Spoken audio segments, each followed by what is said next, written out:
I'm Josh Wright, and this is the Learn 100 Hymns series. This new series was requested by some of my students as well as many other people who are looking to get better at sight reading, helping their kids learn the hymns, whether it be just to help them get better at sight reading or to prepare for future mission trips. I've also prepared this series to help you start to get an introduction to improvising in case you'd like to start making your own hymn arrangements. I want to help you with this series improve your knowledge of theory and chords, learn techniques on how to practice, and finally understand hand placement and how to choose a good fingering, because I'm going to give you every single finger number and I'll kind of talk you through why I chose those fingers to play those certain keys. So at the end of this series, I'm going to make at least 100 hymns videos, but there's a lot more than 100 hymns out there. I'll be using the Church of Jesus Christ of Latter-day Saints hymn book, and before you click off there, in case you don't like Mormons, the reason I'm doing this is because this hymn book is free online, and it's a great foundation. Also, one of my big target markets is the LDS faith, because I can't even tell you how many people say, I don't care anything what my kid learns. I just want them to be able to play the hymns for their mission. So regardless of your faith, I welcome you to this series.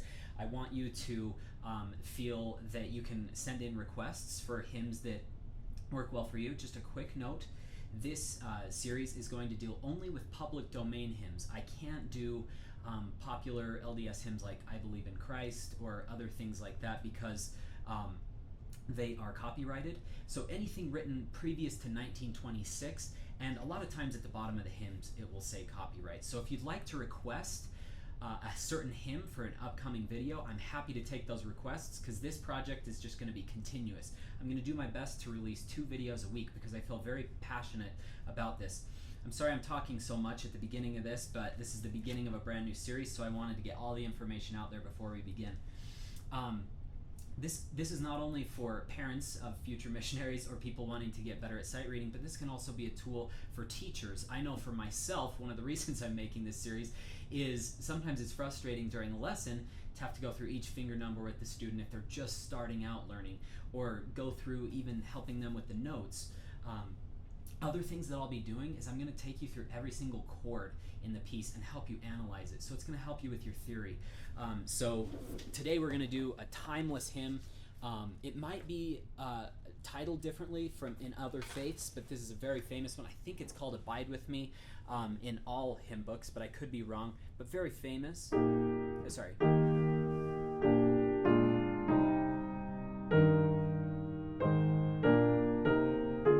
So we'll be going over the key, the flats, and we'll be analyzing each chord, as in, like, here's an E flat major chord, G minor, or it's a preparation for B flat 7 with the suspension on top. I'm going to go through all that stuff. If you don't know that stuff, I've created an entire series called the Pro Practice Technique series, which will help you learn the chords and then prepare you to understand what I'm talking about in these videos. At the beginning of each video, I'm going to go through and I'm going to help you learn all of the notes with the right fingers. So if you're an advanced student or an intermediate student wanting to skip ahead and, hey, I want to see Josh talk about the improvising stuff, you can fast forward in this video. Or if you want to fast forward to the point that I go through and analyze the chords, feel free to do that. And I've included the overhead cam because I want you to be able to see my fingers, how I'm placing my hands on the keys, and so you can rewind it as many times as you need in case you don't catch something the first time. So with that, let's begin. Here's our first video, Abide With Me. We're just going to do hands alone. This is the first practice technique I'm going to give you. It's the most basic in piano study, is just do hands alone first and take a manageable section. I'm going to take you through the whole piece, but when you're first starting, go ahead and just take a line at a time. Before you do anything, let's just together play this. Or actually, grab a pencil first. We're going to go through the fingering first, and you can just kind of watch me and jot down every single finger number. Okay, here we go. We're going to be on E flat with a 3 and G with a 5. Okay, that's our first chord. Okay, next one, 5-2, G and D. By the way, 1s, 2s, 3s, 4s, 5s. Okay, so those are your fingers. Your hands are mirror images. If you've never had a piano lesson but you're wanting to learn these hymns, that's okay. This is also for people who can't afford lessons and who want to have their kids learn the hymns in a setting that they can do it on their own time. So here we go. 5-3, 5-2 on D and G, 4-2 on D and F, 3 on E flat, 4-1 on E flat, B flat, 5-1 on E flat, C, then slide your thumb down. The reason I'm doing this is to help you.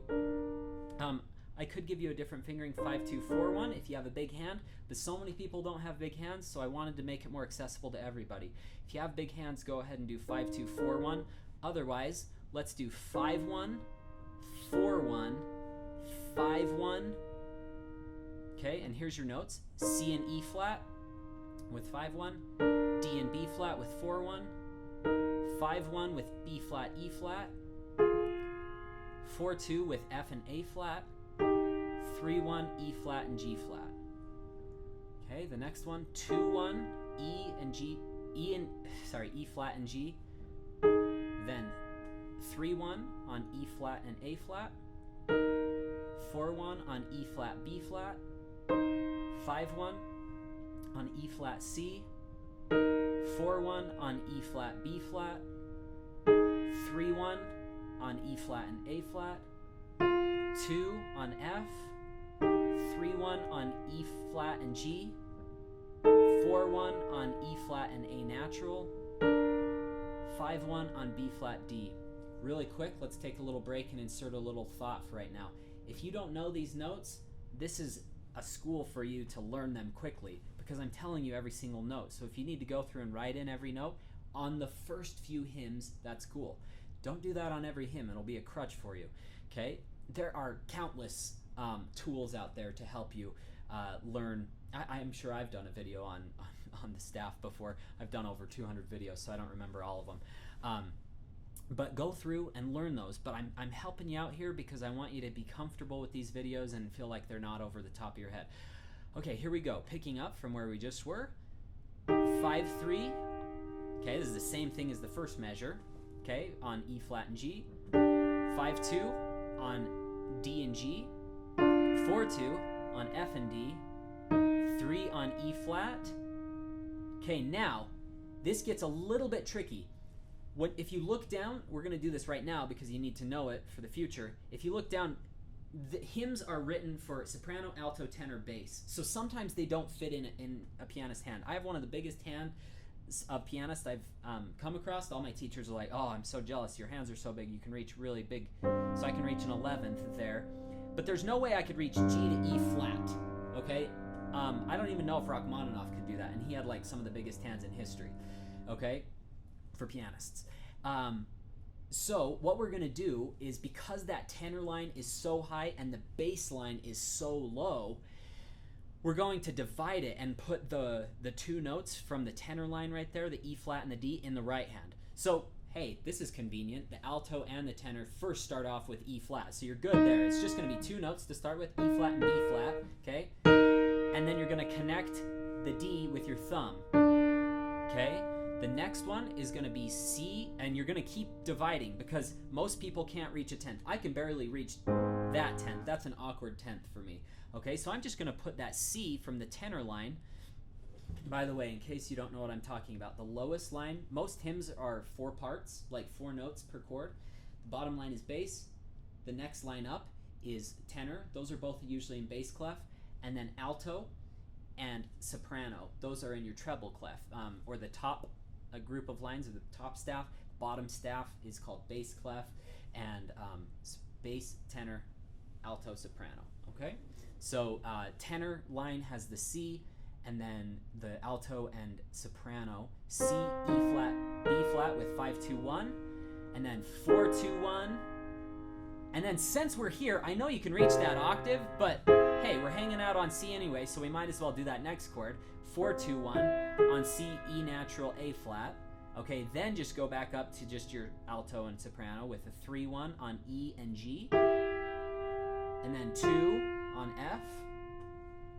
Okay, 3-1 on F and D. 4-2, E flat and G. D and A flat, 5-1. 4-2 on E flat and G, 3-1 on F and D, 2 on E flat. Then we're going to divide again. We're going to take that tenor line and put it in the right hand. So the tenor line is the C, and then soprano and alto, A flat and F. So 1, 3, 5. Okay, and then just 4-2, E flat and G, 3-1, F and D, 2 on E flat. Okay, let's do the same thing in the left hand. Here we go. Thank you so much for watching. If you'd like to view the rest of this video, or if you'd like to learn more about the Learn 100 Hymns series, just click on the link on this screen or on the link in the comments section below. Thank you so much for your support. Have a great week.